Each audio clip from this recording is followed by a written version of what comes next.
Bismillahirrahmanirrahim. Assalamualaikum warahmatullahi wabarakatuh. Alhamdulillah alladzi bi ni'matihi tatimmu salihat. Walhamdulillah alladzi azina lana bi dzikrih. Allahumma salli wa sallim وزد وبارك وأنعم على نبينا ومولانا محمد صلى الله عليه وسلم وعلى آله وأصحابه ومن تبعهم بإحسان إلى يوم الدين. Segala puji hanyalah milik Allah Subhanahu wa taala atas segala curahan nikmatnya, kebaikan-kebaikan menjadi sempurna. Segala puji hanyalah milik Allah Subhanahu wa taala yang masih memberikan kita waktu untuk mampu senantiasa mengingatnya. Semoga salawat, salam, berkah dan nikmat melimpah kepada Nabi besar Muhammad sallallahu alaihi wasallam, kepada keluarganya, sahabatnya yang mengikuti dan membenarkan dakwahnya, dan kepada pengikutnya yang istiqamah dengan sunnahnya hatta yaumal qiyamah. Ma'asyiral muslimin rahimani wa rahimakumullah. Setelah kita memuji Allah dan bersolawat atas Rasulullah sallallahu alaihi wasallam, marilah senantiasa kita tingkatkan keimanan dan ketakwaan kita kepada Allah. Karena hanya dengan keimanan dan ketakwaan yang mampu menghadirkan kebaikan pahala di sisi Allah Subhanahu wa taala. Alhamdulillah, semoga yang hadir di sini senantiasa dilimpahi keberkahan oleh Allah Subhanahu wa taala. Dilimpahkan kesehatan yang sempurna oleh Allah Subhanahu wa taala dan dijauhkan dari bala dan bahaya oleh Allah Subhanahu wa taala. Alhamdulillah, kalau kita belajar tentang tazkiyatun nufus, bagaimana cara upaya untuk mensucikan hati dari bahaya maksiat dan dosa. Allah Subhanahu wa taala berfirman dalam Al-Qur'an, "Qad aflaha man zakkaha wa qad khaba man dassaha." Sungguh telah beruntung, menang, sukses, purna. Siapa mereka?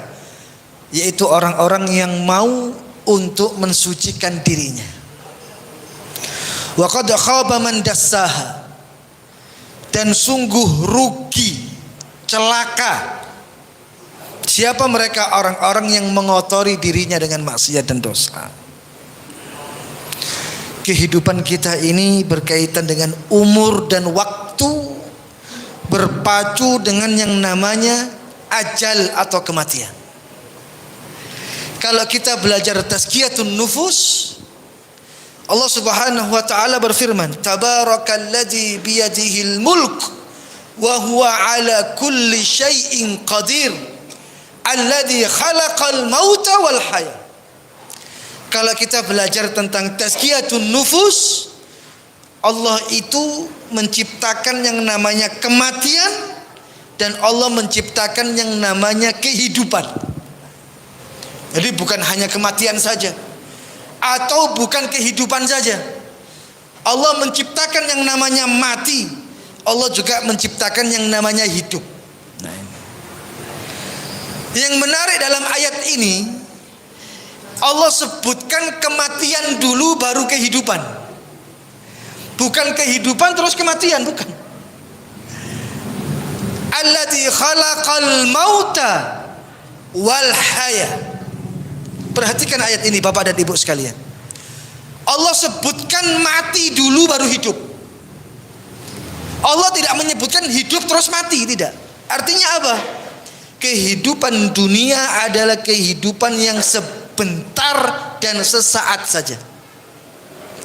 Alladzi khalaqal mauta, kata Allah, aku ciptakan kematian di dunia.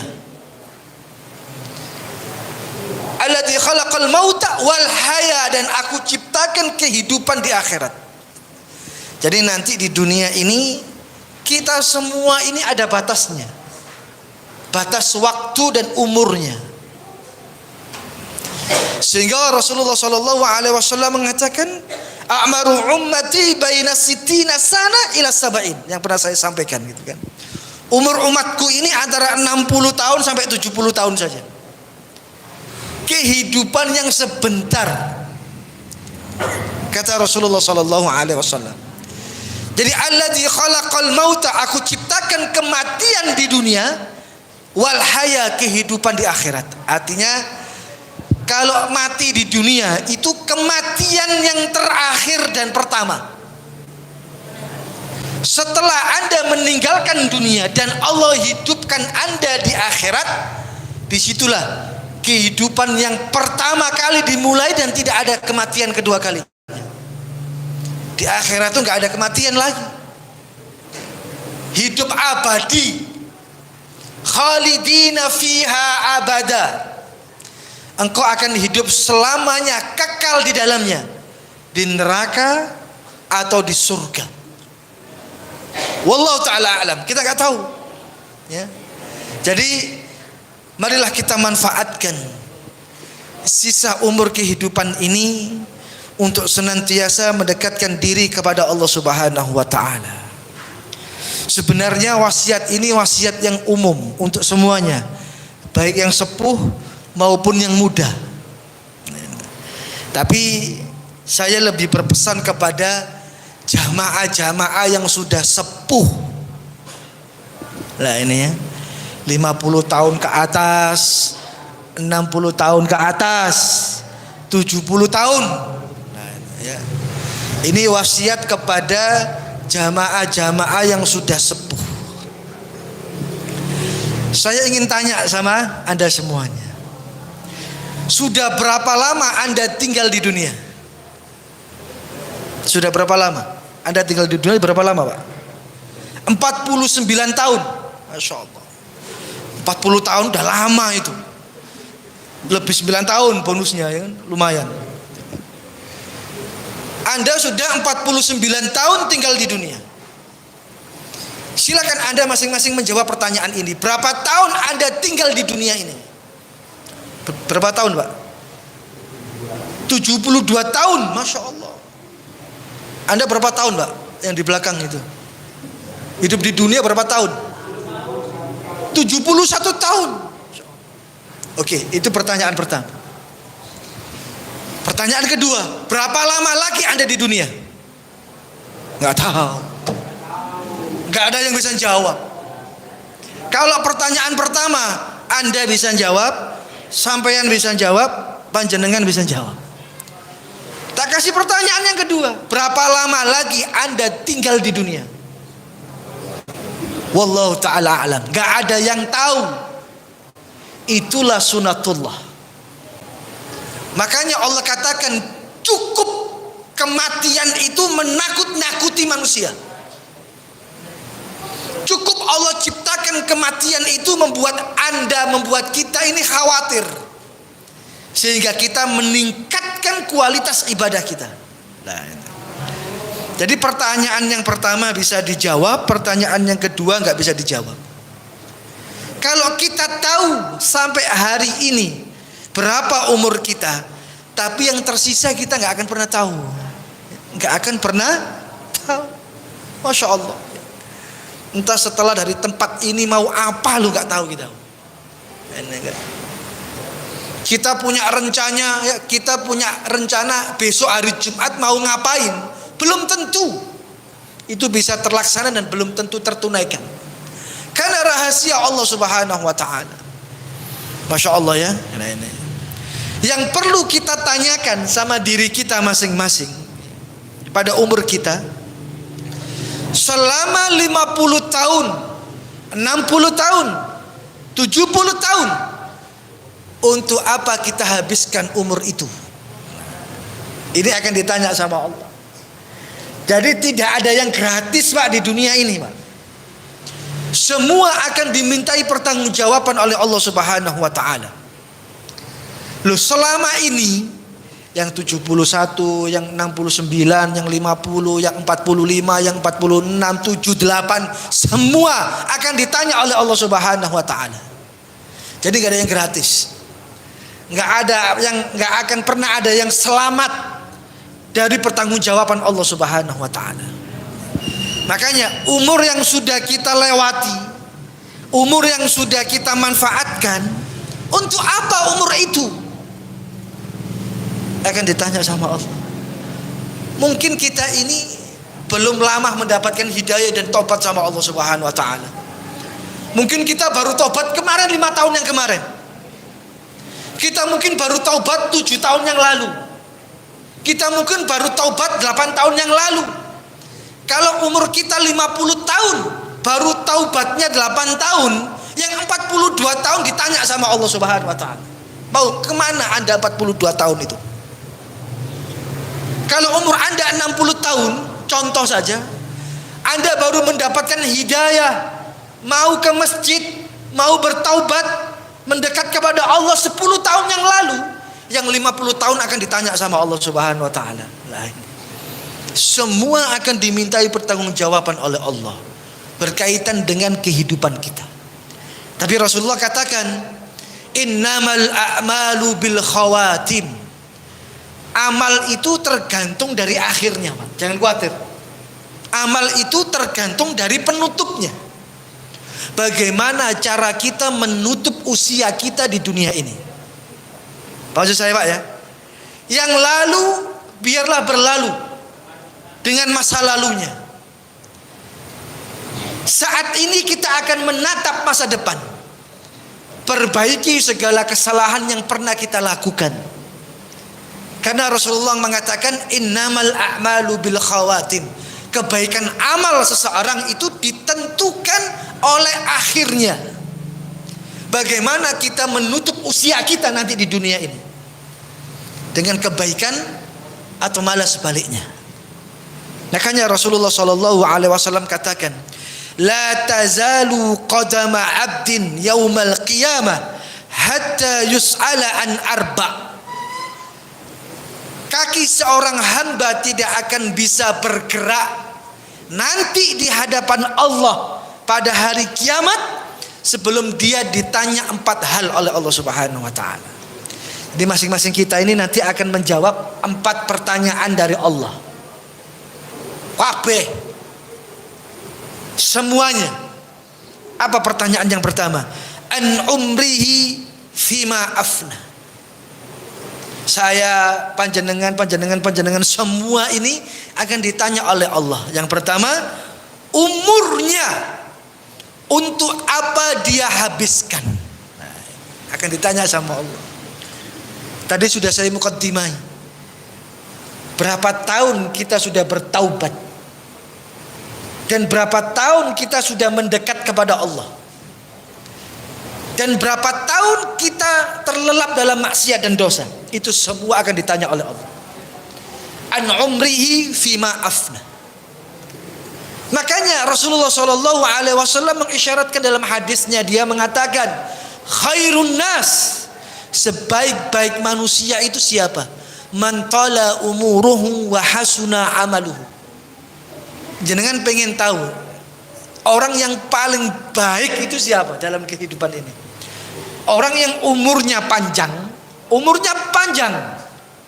amalnya pun baik sesuai dengan umurnya. Nah, ini orang yang paling baik ini. Semakin tua, semakin khusyuk. Semakin tua, semakin ingat akhiratnya. Semakin umur bertambah, semakin dekat dia dengan Allah. Lah, ini orang yang paling baik. Man tala umuruhu wa hasuna amaluhu. Umurnya panjang, amalnya baik. Apakah kita sudah seperti ini? Insya Allah. Semakin umur bertambah, artinya semakin berkurang jatah kehidupan, kita semakin tahu dan mendekat kepada Allah Subhanahu wa taala.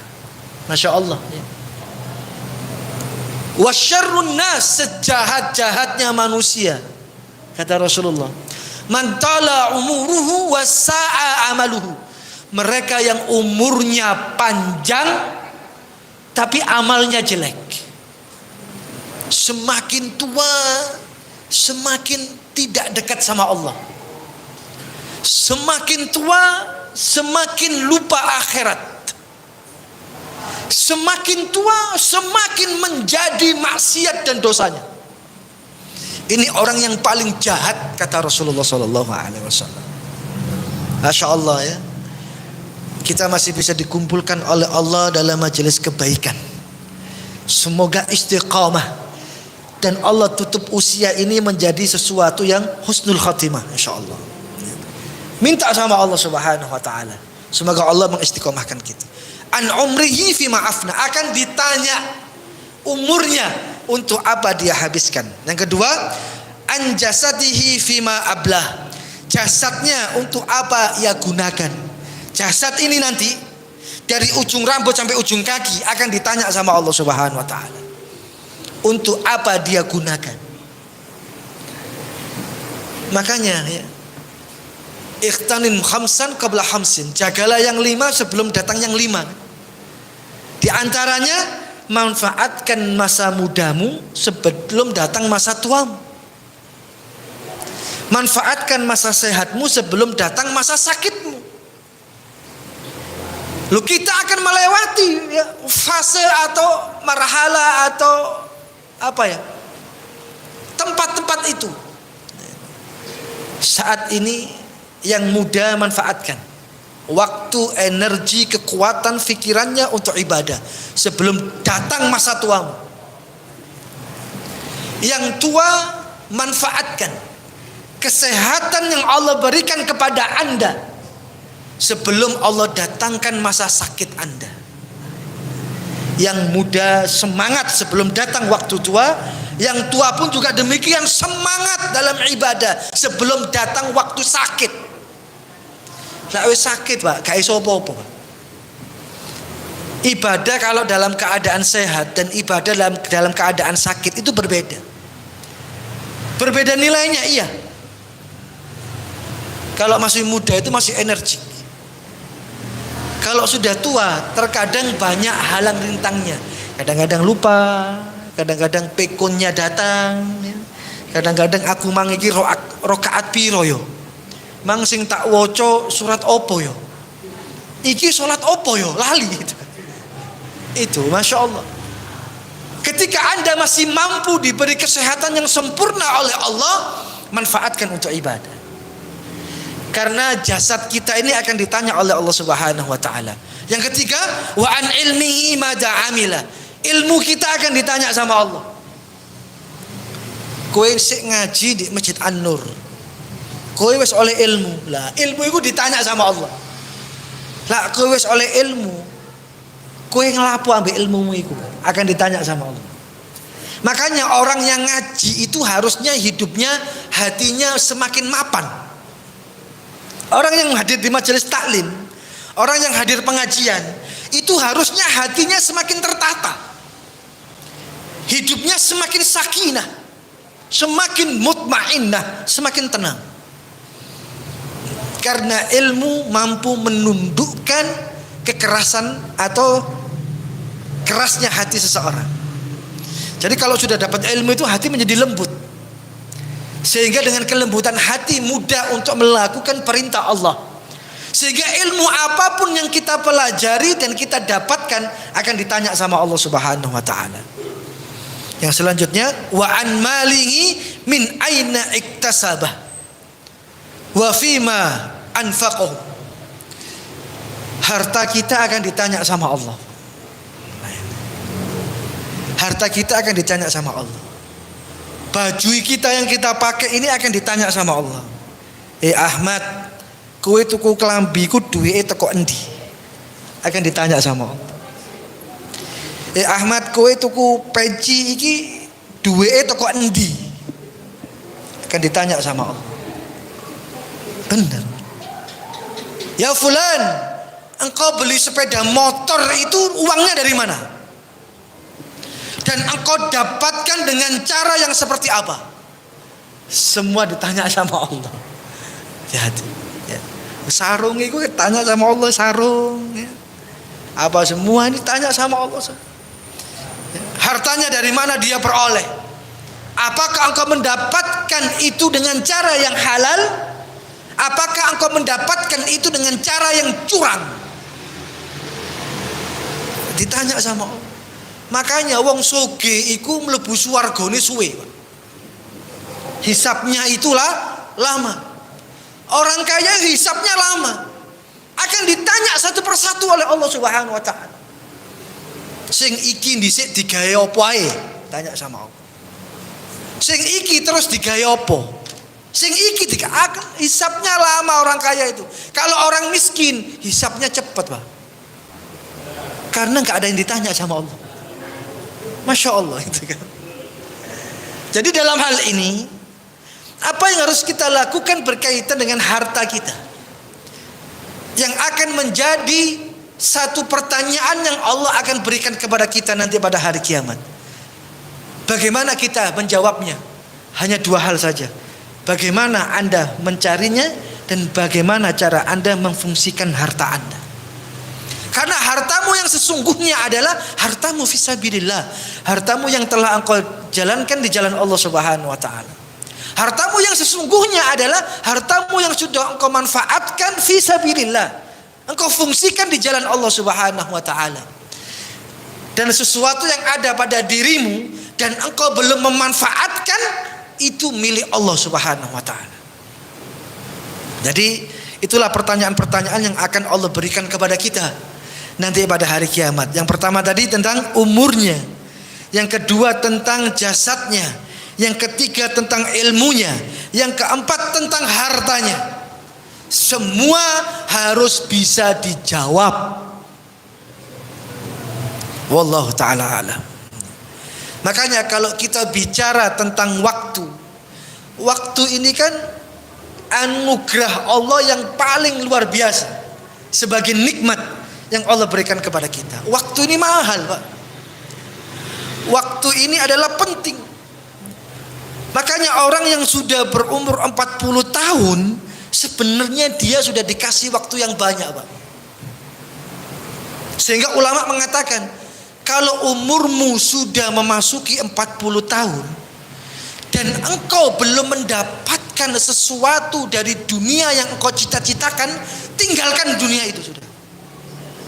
Oh, ini ada sebuah sinyal rambu-rambu. Kalau umurmu sudah 40 tahun, engkau tidak kunjung mendapatkan dunia, tinggalkan dunia. Artinya ngopeni akhirat. Wis wayahe ngopeni akhirat. Itu kalau sudah masuk 40 tahun. Bahkan ulama mengatakan seperti itu.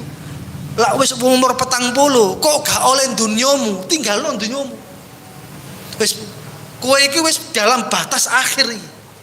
Sampai dikatakan orang kalau sudah umur 40 tahun, kaki yang satu itu sudah di akhirat sebenarnya. Yang satu masih di dunia. Kalau sudah 40 tahun. Makanya 40 tahun itu umur kematangan seseorang sebenarnya dalam hidupnya. Sehingga dia harus sudah bisa mulai menata hidupnya. Makanya diserukan, wahai orang-orang yang sudah berumur 40 tahun, ada beberapa wasiat bagi kita yang sudah 40 tahun ke atas.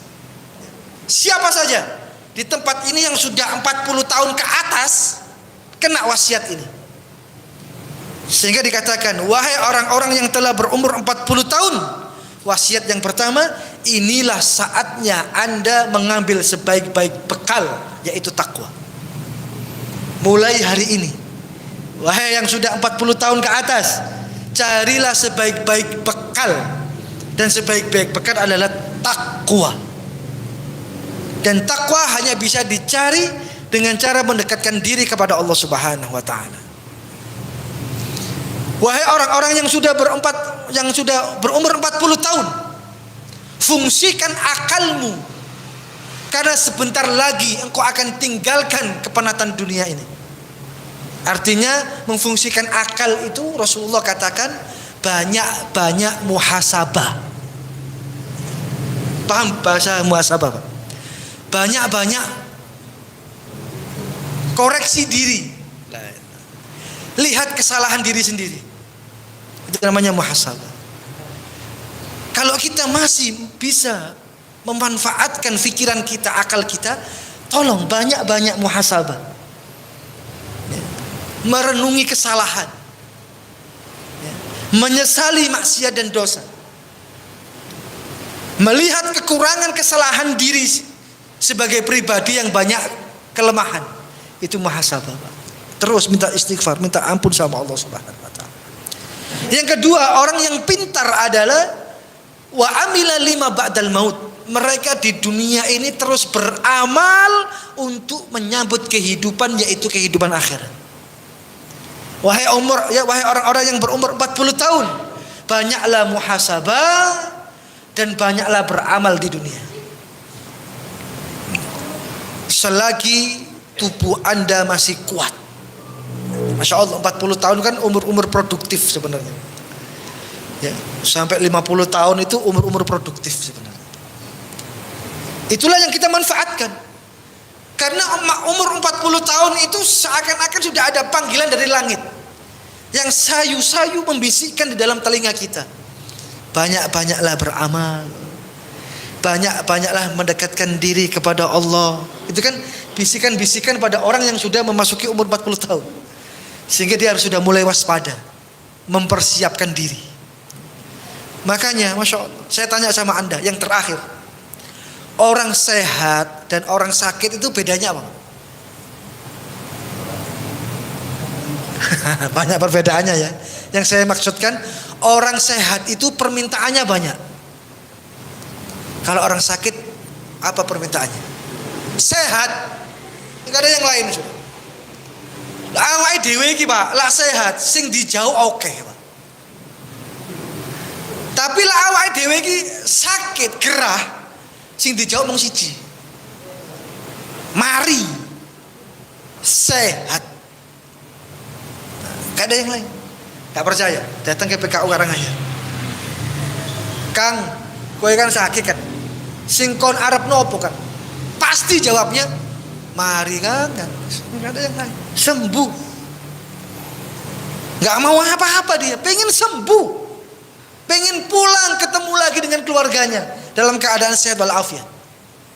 Tapi kalau sing ditekoi wong sehat tuh pertanyaannya keinginannya banyak, akeh gitu. Tapi kalau orang sakit satu. Tapi dalam Al-Quran Allah sebutkan keinginan ahlun nar, penduduk neraka. Penduduk neraka itu meminta kepada Allah. Makanya kalau berbuat salah di dunia itu masih bisa diperbaiki. Masih bisa diperbaiki dengan taubat. Kalau salahnya di dunia, selama masih merasakan kehidupan. Kalau maksiat dan dosa masih bisa diampuni sama Allah, dan Allah akan ampuni segala kesalahannya. Tapi kalau sudah hisab ditegakkan dan dia sudah ditentukan nasibnya di surga atau di neraka, kalau di neraka penyesalan tidak ada guna. Loh, kenapa saya sampaikan? Ya, Allah sebutkan dalam Al-Quran. Kalau tadi saya memberikan pertanyaan di dunia, orang sehat itu permintaannya banyak, orang sakit permintaannya hanya satu, yaitu sembuh. Apa permintaan penduduk neraka kepada Allah Subhanahu wa taala? Allah Subhanahu wa taala berfirman dalam surat Fatir ayat 37. A'udzubillahi minasyaitonirrajim. Wa hum yastarihuna fiha. Penduduk neraka itu berteriak sekencang-kencangnya. Kepada siapa? Kepada Allah. Penduduk neraka itu berteriak kepada Allah Subhanahu wa taala untuk mengabulkan satu permintaannya. Apa permintaannya? Rabbana akhrijna na'mal salihan ghairal ladzi kunna na'mal. Ini permintaan penduduk neraka. Ya Rabb, ya Allah, keluarkan kami dari neraka. Permintaan. Tadi saya sampaikan, kalau berbuat salah di dunia masih bisa diperbaiki. Karena Allah Ar-Rahman Ar-Rahim.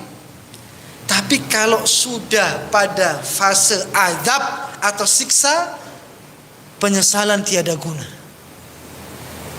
Penduduk neraka meminta kepada Allah, Rabbana akhrijna, ya Allah keluarkan kami dari neraka. Na'mal salihan ghairal ladzi kunna na'mal. Mereka berjanji kepada Allah, niscaya kami akan mengerjakan amal soleh yang dulu pernah kami tinggalkan. Dalam ayat yang lain Allah menjawab, kalla, sekali-kali tidak akan aku kabulkan, kata Allah Subhanahu wa taala. Mereka ini minta dikeluarkan dari neraka, berjanji kepada Allah untuk beramal saleh yang dulu mereka tinggalkan. Nyesal, tapi penyesalan yang tidak mendatangkan manfaat. Masya Allah. Kalau kita sadar di dunia masih ada kesempatan untuk memperbaiki kesalahan itu. Tapi kalau azab sudah Allah datangkan, maka itulah penyesalan yang tiada guna yang saya sampaikan. Makanya kalau diajak kebaikan, ayo bertaubat, ayo menuju Allah, sambut dengan antusias dan baik. Jangan mengatakan saufa, nanti sajalah. Ayo ke masjid sholat, nanti sajalah. Ayo ke masjid pengajian, nanti sajalah. Ayo baca Al-Quran, nanti sajalah. Ketika diajak kebaikan tapi masih menawarkan alasan nanti saja, padahal mereka tidak mengetahui kapan datangnya ajal dan kematiannya. Maka menunda kebaikan bukan sifat orang-orang beriman. Menunda kebaikan dan ketaatan bukan sifat orang-orang yang bertakwa. Jamaah sekalian rahimani wa rahimakumullah, waktu adalah modal yang paling utama dalam kehidupan ini. Pesan kami adalah manfaatkan. Pesan kami adalah fungsikan sebaik-baiknya. Karena setelah nikmat iman dan Islam, nikmat yang paling agung adalah nikmat waktu. Karena dengan waktu kita bisa menjadi hamba yang diridhai oleh Allah Subhanahu wa taala. Karena dengan umur dan waktu kita bisa menjadi hamba yang mendapatkan keridhaan Allah Subhanahu wa taala. Juga sebaliknya, karena umur dan waktu banyak manusia yang lalai untuk mengingat Allah Subhanahu wa taala. Semoga Allah Subhanahu wa taala jadikan umur kita umur yang barokah. Semoga Allah jadikan umur kita umur yang berkah. Semoga Allah Subhanahu wa taala jadikan kehidupan kita kehidupan yang mendatangkan manfaat, terutama untuk akhirat kita kelak di hadapan Allah Subhanahu wa taala. Marilah kita berdoa kepada Allah, hadirkan kekhusyukan, hadirkan keikhlasan. Semoga Allah Subhanahu wa taala mengabulkan dan mengijabah doa-doa kita. Allahumma lakal hamdu anta nurus samawati wal ardi wa man fihin, wa lakal hamdu anta malikus samawati wal ardi wa man fihin, wa lakal hamdu anta rabbus samawati wal ardi wa man fihin, ya Rahman ya Rahim. Allahumma salli ala Muhammad wa ala ali Muhammad kama sallaita ala Ibrahim wa ala ali Ibrahim, wa barik ala Muhammad wa ala ali Muhammad كما باركت على إبراهيم وعلى آل إبراهيم في العالمين إنك حميد مجيد. اللهم دينا فيمن هديت وعافنا فيمن عافيت وتولنا فيمن توليت وبارك لنا فيما أعطيت وقنا شر ما قضيت فإنك تقضي ولا يقضى عليك. اللهم اغفر للمسلمين والمسلمات والمؤمنين والمؤمنات الأحياء منهم والأموات إنك سميع قريب مجيب دعوات يا قاضي الحاجات. اللهم إنا نسألك الفردوس الأعلى. اللهم أعنا على ذكرك وشكرك وحسن عبادتك. اللهم أحينا سعداء وأمتنا شهداء برحمتك يا أرحم الراحمين. اللهم إياك نعبد ولك نصلي ونسجد وإليك نسعى ونحفظ نرجو رحمتك ونخشى عذابك إن عذابك بالكفار ملهك. اللهم أعز الإسلام والمسلمين وأذل الشرك والمشركين ودمر أعداءك أعداء الدين يا رب العالمين. اللهم انصر إخواننا المسلمين والمستضعفين في كل مكان. اللهم انصرهم في فلسطين. اللهم انصرهم في مسجد الأقصى. اللهم انصر ansurhum fil ghazzah, Allahumma ansurhum fil raffah, wa alif baina qulubihim, wa asli dhata bainihim, wahdihi subulas salam, birahmatika ya arhamar rahimin. Rabbighfirli wa liwalidayya warhamhuma kama rabbayani saghira. Rabbighfirli wa liwalidayya warhamhuma kama rabbayani saghira. Allahumma ighfir lahum warhamhum wa'afihim wa'fu anhum wa akrim nuzulahum wa wasi' madkhalahum wasilhum bil ma'i wasalji wal barat wa naqqihim min khataaya kama yunaqqa thawbul abyadu min ad-danas birahmatika ya arhamar rahimin. Allahumma inna na'udzu bika min adabi jahannam wa min adabil qabri wa min fitnatil mahya wal mamat wa min syarri min fitnatil masiihid dajjal ya rabbal alamin. Rabbana atina fid dunya hasanah wa fil akhirati hasanah wa qina azaban nar. Wa sallallahu ala nabiyyina Muhammad wa ala alihi wa sahbihi wa sallam walhamdulillahi rabbil alamin. Jikalau ada salah dan kurang apa yang saya sampaikan, semoga Allah memaafkan saya dan jamaah sekalian. Kalau ada baik dan benar, pastilah datangnya dari Allah Subhanahu wa taala. Aqulu qali hadza astaghfirullah wa lakum. Subhanakallahumma rabbana wa bihamdika asyhadu an la ilaha illa anta astaghfiruka wa atubu ilaik. Assalamualaikum warahmatullahi wabarakatuh.